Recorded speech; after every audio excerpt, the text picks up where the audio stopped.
ሰላም ቤተሰብ እንዴት ናችሁ? ሰላማችሁ ይብዛልኝ። ብዙ ሰዎች ጤናን በተመለከተ እየጠየቃችሁኝ ነው። አንዳንድ ሰዎች በኮሜንት የምትጠይቁኝ ጥያቄ መልስ የማልሰጣችሁ የሰራሁት ቪዲዮ ስለሆነ ነው። እየደጋገማችሁ ትጠይቁኛላችሁ። መልስ የማልሰጣችሁ ከሆነ የሰራሁት ቪዲዮ ስለሆነ ገብታችሁ ውስጥ እዩ እላለሁኝ ማለት ነው። እሺ ብዙ ሰዎች ስለ ጤንነት እየጠየቃችሁኝ ስለሆነ በሸክል አም ወይም በአጠቃላይ ለጤናችሁ ምን ይጠቅማችኋል፣ ምንስ ያስፈልጋችኋል አሳውቃችኋለሁ። ሽንኩርትን ወይም የሽንኩርትን ሾርባ ብትጠጡ ለጤናችሁ ምን ጥቅም ይሰጣችኋል፣ ምንንስ በሽታ ከናንተ ያስወግዳል። አብዛኛውን ጊዜ ሽንኩርትን አቁላልተን ወይም አቃጥለንና ጠብሰን መብላት ነው የለመድነው ማለት ነው። ግን የሽንኩርት ሾርባን ብቻ ብትጠጡ ለጤንነት ምን ጥቅም ይሰጣችኋል? ላገባችሁም ላላገባችሁም ለወንድም ሆነ ለሴት ማለት ነው።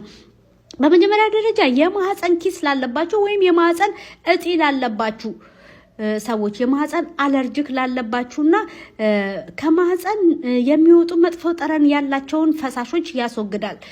ወንዶች ብዙ ወንዶች ኤምኤችኬ እቃችን አልቆም ላለ ወይም እቃችን አልነሳ ያለ ተቸግረናል ብላችሁ ኮሜንት እያረጋችሁልኝ ነው። ያው እቃ ስል ይገባችኋል፣ እኔ ስሙን ስለማልጠራው ነው።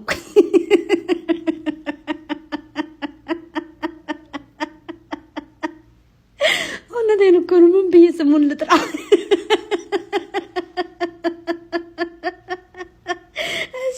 ወንዶች እቃችሁ አልቆም ላለባችሁ ማለት ነው። አልቆም ላላችሁ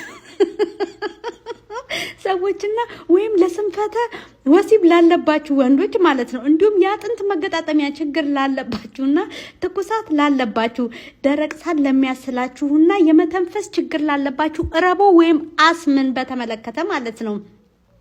የመተንፈስ ችግር ላለባችሁና የደም ብዛት ላለባችሁና የስኳር ህመምተኛ ለሆናችሁ ሰዎች ማለት ነው የሽንኩርትን ሾርባ ብትጠቀሙ እነዚህን ሁሉ በሽታዎች ከናንተ ማስወገድ ትችላላችሁ።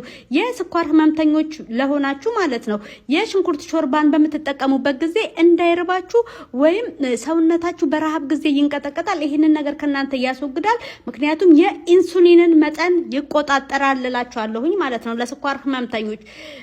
ይሄንን የሽንኩርት ሾርባ በምትጠጡበት ጊዜ አንዳንድ እህቶች በመጀመሪያ ይሄንን የሾርባ ሽንኩርት በጠጣችሁበት ጊዜ የወር አበባ ካለ ጊዜው ሊመጣ ይችላል ማለት ነው። የመጀመሪያ ቀን ምንም እንዳትደነግጡ፣ ማህፀንን ስለሚያጸዳ ነው እላችኋለሁኝ ማለት ነው። እሺ አዘገጃጀቱን እነግራችኋለሁ። በመጀመሪያ ደረጃ ሽንኩርት ስትጠቀሙ ኦርጋኒክ ቢሆን መልካም ነው እላችኋለሁኝ ማለት ነው። ኦርጋኒክ የሆነ ሽንኩርት ከትፋችሁ ታዘጋጃላችሁ። 2 ሀባ ማለት ነው። 2 ፍሬ ካዘጋጃችሁ በኋላ 2 ሊትር ውሃ